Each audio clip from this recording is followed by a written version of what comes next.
All right, guys, the Tyler Smith mini challenge is complete. This is a Grot Airship,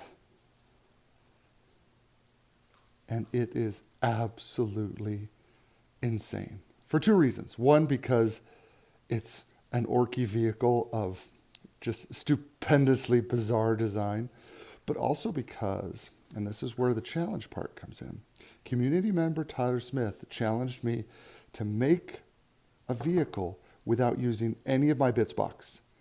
No 40K bits, no donated bits, no nothing. Just stuff I could find for free in my house, just junk drawer stuff. And that's precisely what we did. So let's go over this crazy build. So, first of all, the blimp part is made from an aspirin bottle and some. See, that's a medicine lid, a milk jug lid, soda lid. We have a pen in there that was cut to make these little tubes, and then we also have some little just regular plastic tubes. Part of the pen made it in here for these little structural tubey things.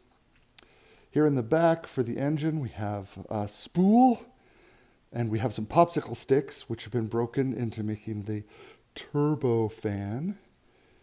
And then we have a rubber band to create the engine, the system that goes to this little push tack. So it has some little gubbins in there to actually turn the stuff. Down here we've got the two rocket engines, again made from some thread spool and some. My wife let me borrow her hot glue gun, so I made the flames using the hot glue gun. These are water bottle lids. The side turrets are made from 3 milk jug lids, and these the guns are made from push tacks and some friendship bracelet beads. As always, we use the diamond dots that my daughter didn't need to make the rivets, and honestly, that's just the best rivet thing. So I covered the bottle with some paper, and then I covered the paper in Hodgepodge, which is a kind of Elmer's glue, to kind of give it a leathery sheen. So because I want to paint this to look like squig hide. These are zip ties from my junk drawer. And of course, we have sticks from my backyard and pieces of popsicle stick. These hanging ropes are made from paper clips that have had twine wrapped around them.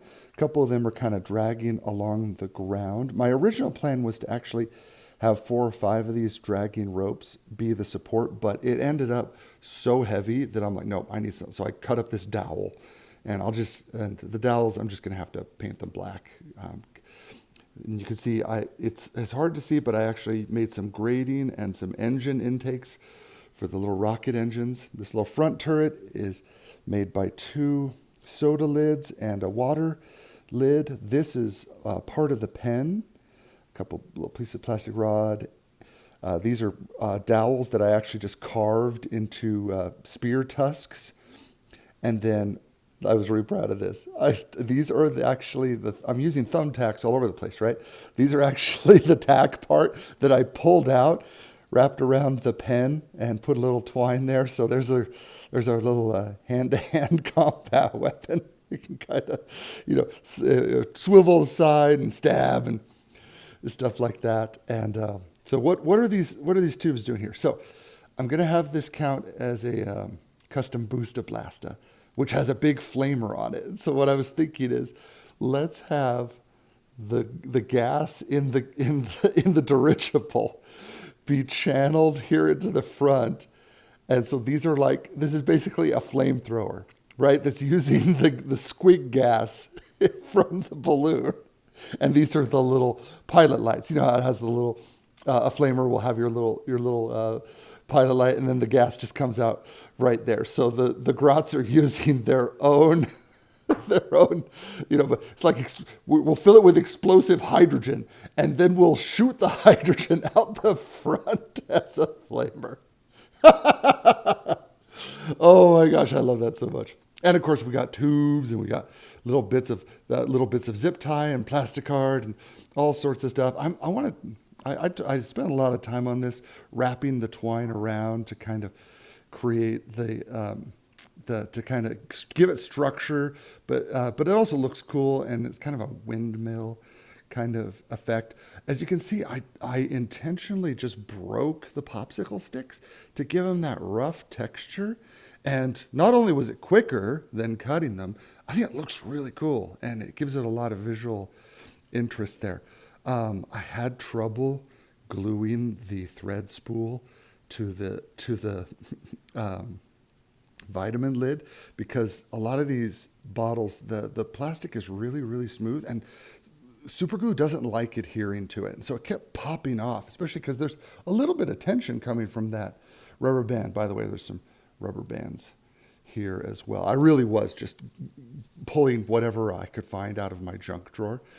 And so this popped off like 3 or 4 times. Finally, what I had to do was just drill a whole bunch of holes through it, put a whole bunch of paperclip wires in there just to hold it in place. And I don't dare test it. It might be super strong. It might not, but I am not gonna, sometimes you grab it and you're like, how strong is this? I'm not gonna do that. I'm not gonna do that because I don't want to deal with this thing anymore. And so, yeah, here we go. Here is our Grot Airship. This is a true $0 build. This was entirely free stuff from my junk drawer, and little bits of plasticard, pens, paper clips, twine. There is no, even the base, it's like cereal boxes. There is no Games Workshop bits here. This is a bits free build. So this is something that anyone can do if they are sufficiently insane. My original plan was I wanted the zip ties to hold the connect the body to the dirigible, sack, but they weren't quite long enough. So you can see here I've used some plasticard to kind of extend these down. And what I ended up doing was actually just putting a big stick in there to kind of glue the dirigible to the roof of the little vehicle thing. And that ended up working great. My original plan is I wanted it suspended, but that just wasn't in the cards. And plus these twist ties are really fidgety to work with. They're very strong. They really want to return to their original shape.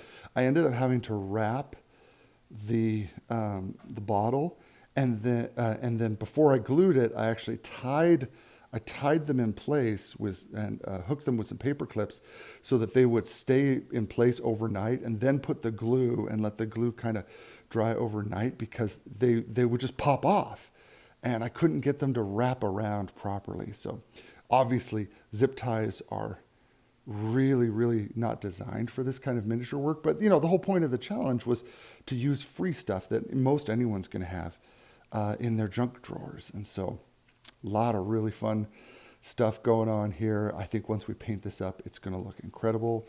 Of course, the base is, you can see some, I don't know if you can, maybe not. There's some big popsicle sticks that kind of form the base. And so kind of what, I took pictures as I went along, but kind of I started with the popsicle stick base, then I built the little turrets, and then I surrounded it with the sticks, and then I went in with some plasticard and filled in the little gaps, because so I could put the roof on, and then there is a popsicle stick running from here to here to underneath to kind of give it some structure. Then I put the stick on, then I put the bottle on, and then I created the engine and the nose for it. These rockets, originally I was going to put them like here on the side, or like here towards the front, or like right here. But once these were, I didn't make them quite big enough at first. These were just like too tall, and it wasn't enough. It needed a third one. Now it actually looks like a Grot can fit in there. But once those were all in place, these didn't have a good placement like I wanted. So I ended up putting them kind of here on the back. So we got the turbofan and the two rocket engines and the The hot glue was kind of a learning process. At first, I thought, oh, I'll just put a big old dollop of it and hold it upside down, and that worked okay. But it just made one big solid mass, and I wanted ripples and fiery shapes within the hot glue. And so what I ended up having to do was let it dry, and then put little dabs, and then let them dry, and then put more little dabs, hold it upside down, let them dry. And so I was kind of just watching movies. I watched Red 2 while I was doing these. It took a while, but I think in the end, once these are painted up, it'll look really good. And hot glue is something that most everyone's just gonna have hanging around. You can see the paper clip here where I just glued it directly onto the wood. But once this is all painted, it won't stick out quite as bad. Now, because I used real push pins for these little dagger things, it's actually sharp. Like I was a little worried about it. I was like, man, that could actually do some damage. These too, these little tusks, that's actually sharp. But then I thought, oh man, am I making a dangerous model? But then I thought, how many times have I picked up like a Chaos Marine and it just stabbed me, in my finger and stuff. So I'm like, it's all right. It's all right. So there we go, guys.